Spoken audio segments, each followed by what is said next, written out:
we've just looked at the effect multiplication and addition have on inequalities. So what I want to do now is to go through more subtle algebraic properties of inequalities. So we saw before that if I added or took away a number from an inequality, it preserved the inequality. If I multiplied, it depended on if the number was positive or negative. So there are plenty more delicate properties of inequalities that we want to go through, ones that you really do need to be aware of when dealing with them. So let's go through kind of a collection of algebraic properties.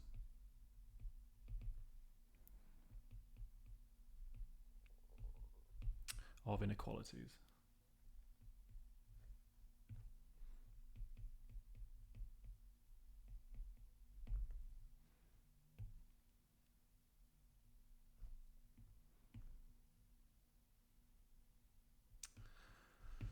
So algebraic properties of inequalities. So let's take the time to do this carefully. Let's start off with the properties we saw last time, shall we? So if I have A strictly less than B, this is if and only if, or guarantees, plus or minus preserves the same thing. Okay, so I'm only doing this to illustrate that it could be positive or negative. C can be anything here at all. So let's do some examples as we do these kind of general properties like we did before. So first thing is, let's say something like this. So if I have 2x plus 5 is strictly less than, it's a bit wonky, isn't it? X plus 7, it's very wonky. Can I come up with a kind of a succinct description of what x's do this? So this is if and only if what? Well, basically I can do manipulations as I would equalities pretty much if I have this, because all I've got to do is add and take away terms. So you've got 2x minus x would be strictly less than 7 minus 5. So it kind of behaves a bit like a normal equality, and I don't need to worry about the direction because all I'm doing is taking away x on both sides and taking away 5 from both sides, which doesn't affect the direction. So now, of course, this is if and only if x is strictly less than 2. So let's write this in interval notation. If and only if x is in the interval minus infinity to 2, not inclusive of 2. So an open bracket. Nice. So a good example of that in action. Next, well, multiplication. More complicated as we saw last time. If I have c greater than 0 and a less than b, this is if and only if ca is strictly less than cb. So the direction of the inequality is preserved. Super important you're positive.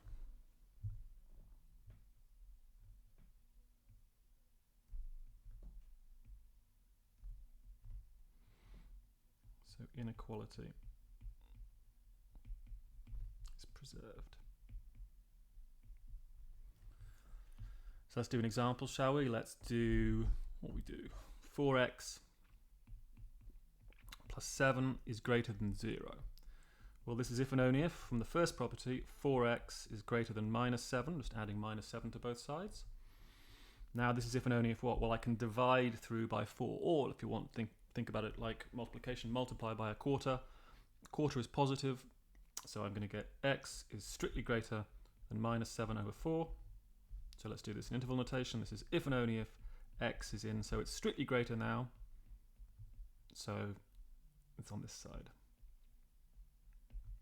Neat.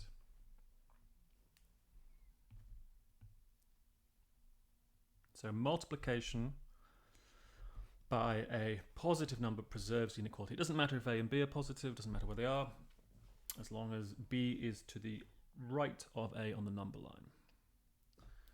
Next. Well, multiplication by negative, we've already seen, throws everything out the window.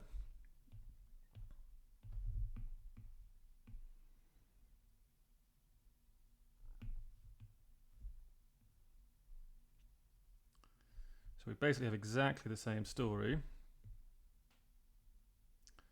with one crucial difference. So the crucial difference is that, well, if c is negative, what am I doing? If c is negative, it's dreadful, come on. C is negative, goodness gracious me. C is negative, it reverses the direction of the inequality. So it becomes this. Okay, so here c is negative, and here the inequality is reversed.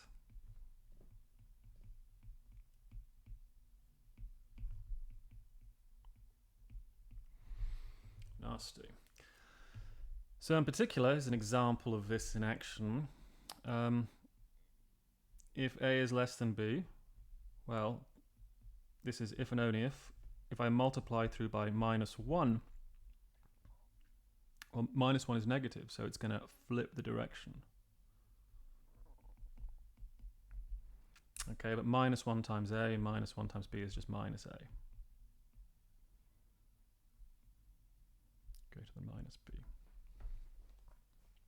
So 2 is strictly less than 3. -2 is strictly greater than -3. So it changes the direction of things. This is a very common property. All right, with these in mind, we can talk a little bit about how sign is affected by multiplication.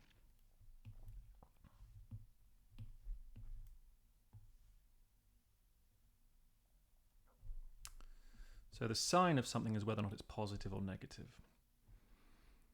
Okay, so let me do 3 pretty obvious properties. If a is greater than 0 and b is greater than 0, this implies a times b is greater than 0 and a divided by b is greater than 0. The product of two positives is positive.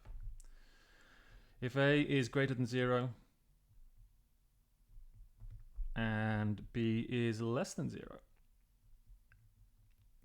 well, the product has to be negative. Same with the quotient. A times b is greater than 0. Oh, sorry. B is less than 0. And a divided by b. Remember, I'm assuming b is strictly less than 0, so I'm not dividing by 0 or anything nasty like that. Less than 0. These follow from the above properties if you want. It's up to you how you want to do it. And both of them less than 0. Of course, the product is positive. Negative times a negative is positive. Negative divided by a negative is positive.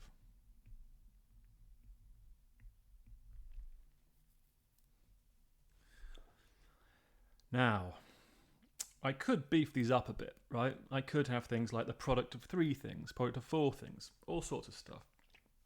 The bottom line is the positives don't really affect much. It's the negatives that matter.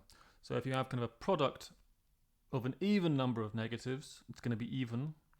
Product of an odd number of negatives, it's going to be odd. This is going to be something we're going to see later on when we do sign analysis. But let's do a specific example with this kind of thing. So imagine I'm confronted with the problem of determining the x where this happens. Okay, well, this is if and only if. If and only if, well, I can at least factor this a little bit.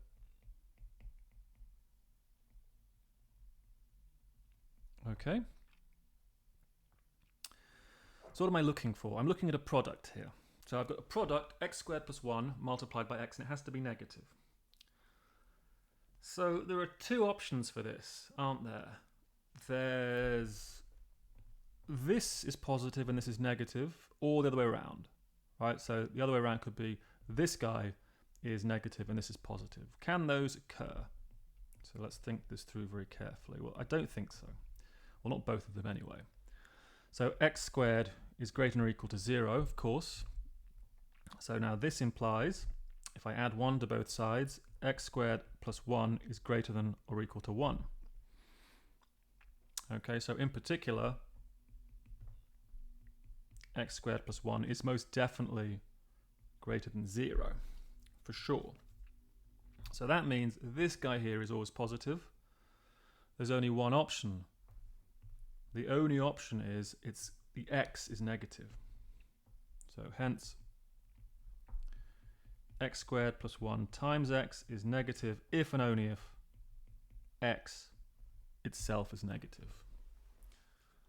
So there I'm really looking at the fundamental properties of inequalities. I'm not really doing a huge amount of algebra apart from the factorization really. I'm just thinking very carefully about the nature of inequalities and signs. Let's do another example because this is kind of important. So what about something like this? Imagine if I wanted to know the conditions which guaranteed that 2x plus 6 or 1 over 2x plus 6 was strictly less than 0. Well, this is a ratio of two things and the top is positive. So there's only one option. The only option is if the bottom is negative. That's the only option. And maybe just to say here, it's an if and only if condition exactly because, well, 1 is positive. Right, so I've got no freedom in the top. It'd be much more complicated if I have two expressions, or like some expression involving x on the top as well. Then I could have, well, kind of a plus over minus or a minus over plus, but here it has to be plus over minus because 1 is a constant. But then now I've got my previous properties. This is if and only if 2x is less than minus 6. Right, that's just me adding minus 6 to both sides. And now I can divide both sides by 2, preserves the inequality because 2 is positive. So minus 6 divided by 2, minus 3. Now I could write that in interval notation, but I'm not going to bother. Okay, so we are going to revisit this issue when we do sign analysis a little bit later on. But very important. In fact, maybe I'll just say this here. So just the product of an even number of negatives is positive.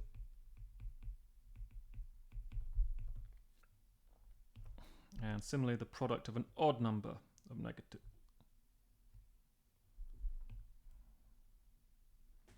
So the property of, what am I doing? So the product of an odd number is negative. That's kind of one of the key takeaways from this. And multiplying by positives doesn't really have any effect at all on anything, right? It just always stays positive or always stays negative. Okay, so let's think about reciprocals, quotients.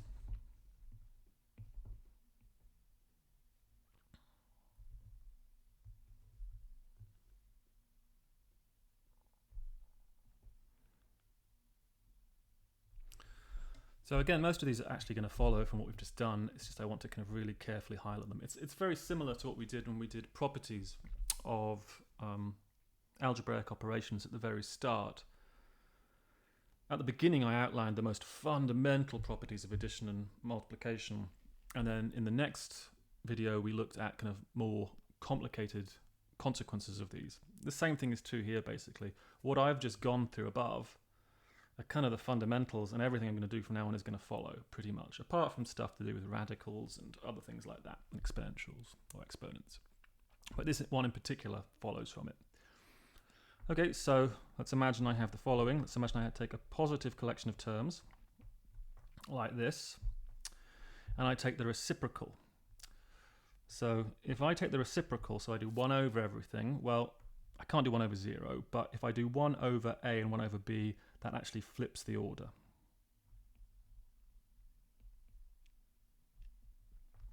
So it reverses the order in a sense. And again, everything's positive though, so I'm going to put this here just to keep it straight. And if you want to know why this is true, well, it's kind of a nice exercise. What you do is you just multiply everything by 1 divided by AB. If you do that and simplify, you'll end up getting this. And AB is positive, so everything's preserved. But you'll see, you need to go through it quite carefully. If they're both negative, so this is something a lot of people just memorize, this fact, this reciprocal fact, but it's it's more careful than that. You've got to be very careful indeed. If I now have negative like this, well, the same basic procedure works, because negative times negative, I end up with the following: 1 over b less than 1 over a less than 0. By exactly the same logic, 1 over a times b, and then simplifying things a bit will give you this. Now, to be very careful here, so it feels like you're always flipping the order, but that's not always true. If I have this, so if a is negative and b is positive, well, then when I take the reciprocal, 1 over a is still negative.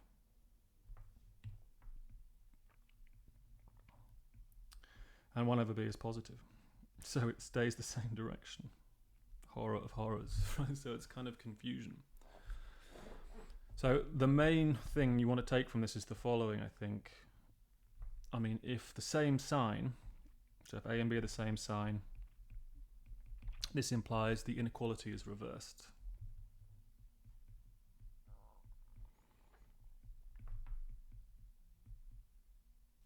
Inequality is reversed, it's turned around. A less than b means 1 over b is less than 1 over a. If both of them are negative or both of them are positive. But if they are different signs, so one's negative and one's positive, this implies the inequality is preserved.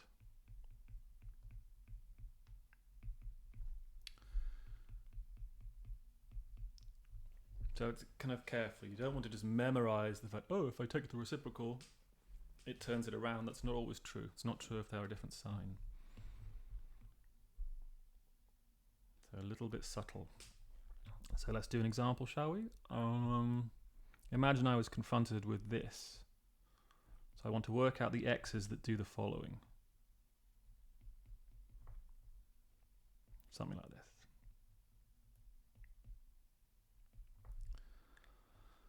Well, what do I know? This is if and only if, well, when I take the reciprocal, it turns everything around because everything's assumed to be positive. So if I do that, 1 over, so I'm going to really write this out very carefully. This would reverse it here.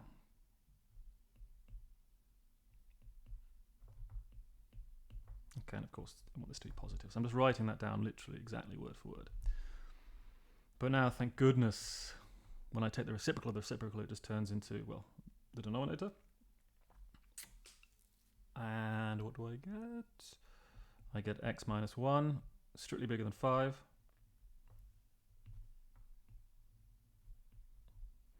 I suppose bigger than 0, but that's not to worry about because certainly it's true. So this is if and only if now. Add 1 to both sides, doesn't change the inequality. X is strictly bigger than 6. Fantastic. So I was very careful there. You don't want to just blindly do this without thinking carefully about what's going on. If, for example, this one's pretty confusing. If, for example, I allowed things to be, if I didn't assume you were positive, then when I do the reciprocal, it wouldn't work, right? You would end up with it in the same direction. So that's quite a lot more subtle. And I don't really want to get into it, but it's important you understand that. If I didn't have this here, I could have, so this is, I'm going to remove this in a second, but it's perfectly possible I have this. This could have occurred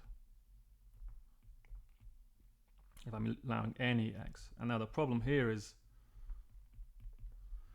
if I take the reciprocals, it preserves the direction of the inequality. So I'd have x minus 1 would have to be less than 5.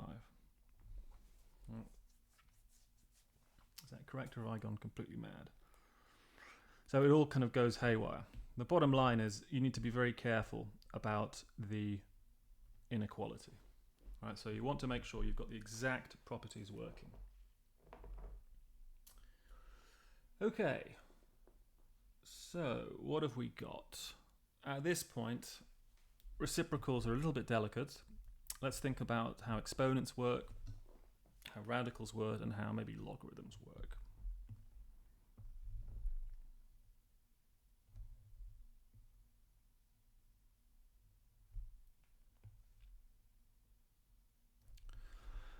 Okay, so let's imagine I have b greater than 1.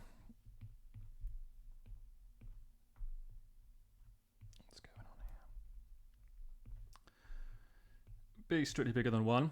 And let's imagine I have a less than c. If this happens,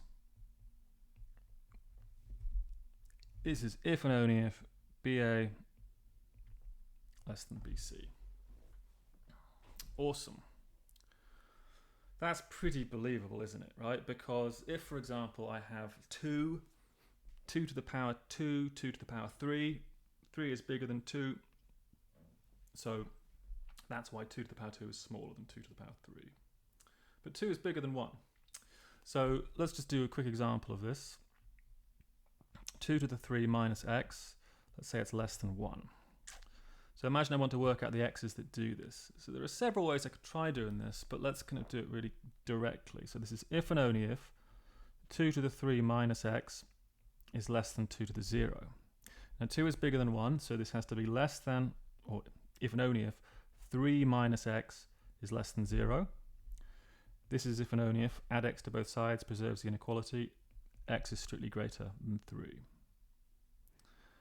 Now, if b is strictly less than 1, and I have a less than c, this actually reverses it. Goes in the opposite direction.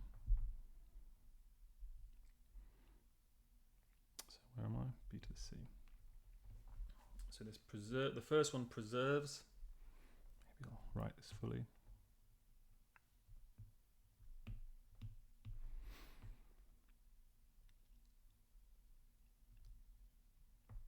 So where are we? So this preserves the inequality, but as long as b is bigger than 1.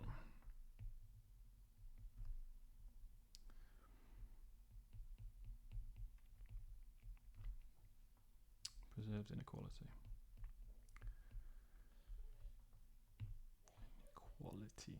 And this one reverses it. I should be a little bit careful though. As with all things, let's assume the base is strictly positive. Otherwise this all goes bananas, no doubt. So this reverses the inequality.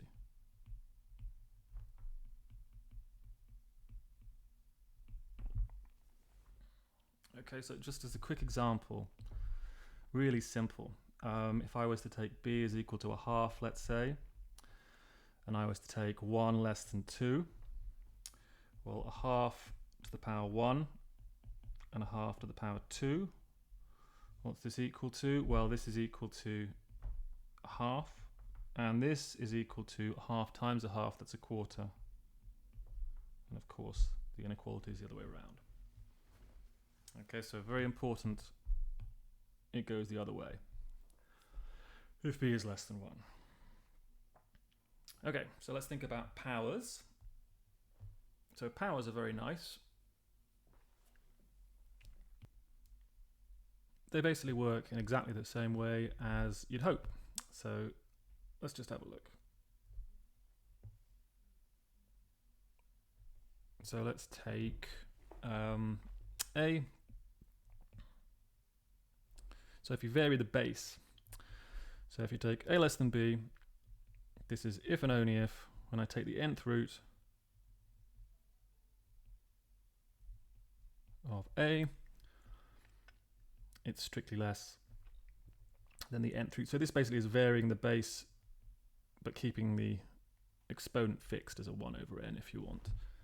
And we've got to be a little bit careful. This only makes sense, remember, so where am I? This only makes sense if, well, if n is odd, this makes sense for any a and b, because you can take an nth root of anything as long as n is odd. But if n is even, you can only do it for non-negative terms. So we're being a little bit careful here. I'm writing down here, AB has to be greater than or equal to 0 if n is even. So let's do a good example, shall we? So imagine I want to find all x where this is true.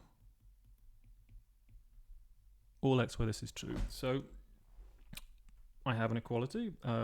Everything's positive, so I could take square roots of both sides.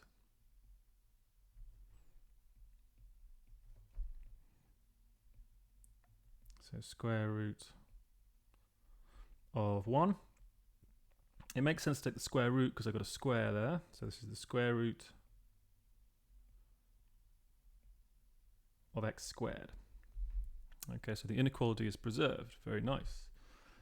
This is if and only if what? Well, the square root of 1 is 1, but now the square root of the square is not x. Remember, it's equal to the absolute value. So this is the absolute value of x. And remember what the absolute value is, at least intuitively. It's equal to the distance between x and 0. Distance from x to 0. So what's this telling you? It's telling you the distance from x to 0 has to be strictly bigger than 1. So that means you've got to be either bigger than 1, so to the right of 1, or to the left of minus 1.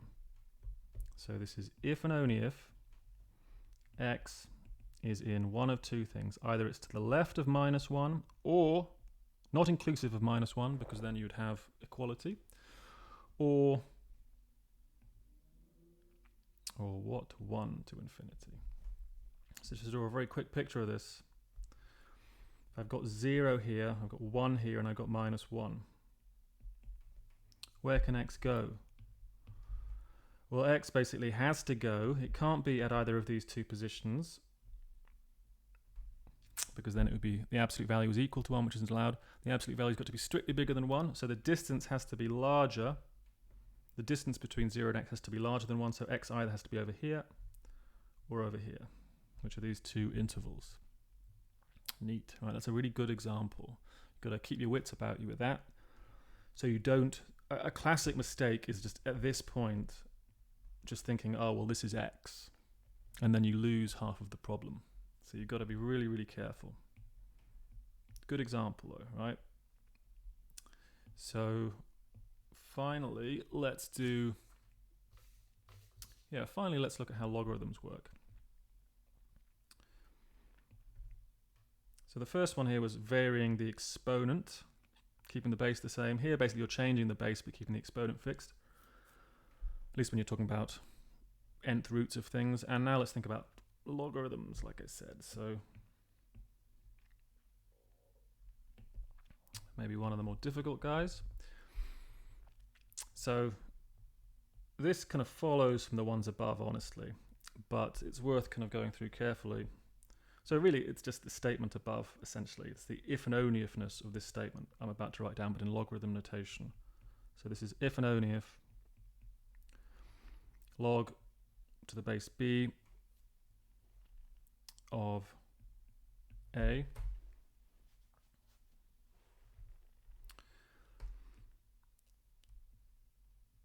is strictly less than log to the base b of c. And again, let's be very careful here. This is only if, we want to make sure we're very careful. So we want to make sure that the restrictions apply. So overwhelmingly, we care about bases which are bigger than 1, actually, when it comes down to it. So let's have b bigger than 1. So this corresponds, I think, to the first example here, essentially. If b was between 0 and 1, it would flip the order, I think.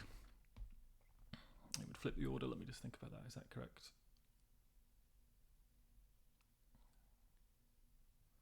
Yeah. All right, so it would flip it. So the order is preserved as long as b is strictly bigger than 1. So let's do an example, shall we? Log to the base 2 of the ratio. So let's do x plus 1 over 2 less than 0. Okay. So before we do anything, what I've written is a little bit dangerous, because remember, we can't take log of a negative. Right? That's not allowed. It doesn't make any sense. So in order for this to make sense, we're making a kind of implicit assumption, which is that, well, x plus 1 is positive here. Okay, which of course is if and only if x is greater than minus 1 now. So in our assumptions here, I'm assuming x is strictly greater than minus 1. Otherwise, this wouldn't make any sense at all. So next, well, let's take a moment to think about this. First of all, we've got my laws of logarithms, don't I? And my laws of logarithms tell me that this thing breaks apart as a difference because it's a quotient. So this is if and only if, so this is very good practice in log laws as well. So this is if and only if. So there are several ways to do this question, but I'm going to do it like this. Minus log to the base 2 of 2 has to be less than 0. Okay, that's one of the logarithm laws. Let's add log to the base 2 of both sides. So this is log to the base 2 of x plus 1, strictly less than log to the base 2 of 2. But now, well, 2 is greater than 1, so this is if and only if x plus 1 is less than 2. So this is if and only if what? X is strictly less than 1. But remember, we can't just have any old x, remember? At the top, so this is really a careful example, at the top we've got this, all right? So that means I need both of these things happening. I need both x to be less than 1 and to be bigger than minus 1. So if I draw a number line, it's a good idea. So I need two things happening. So if I mark, let's say 1 and minus 1, so the first condition at the top says I've got to be bigger than minus 1. So I've got to be strictly bigger than minus 1, so I've got to be like this. That has to happen. But then the second condition, the one at the bottom, says that I have to be strictly less than 1. So both of those have to happen. And the only way that both of those happen is if I'm in this region here. So the conclusion is, hence x has to be in the interval minus 1 to 1. Very neat. That's a tough example, right? You've got to really be on your toes with it. Because if you just blindly do algebra without thinking about anything, you could easily end up with expressions that don't make sense. This business about taking log of something which is not positive. Okay, so those are the kind of fundamental things you need to know about inequalities and how to algebraically manipulate them.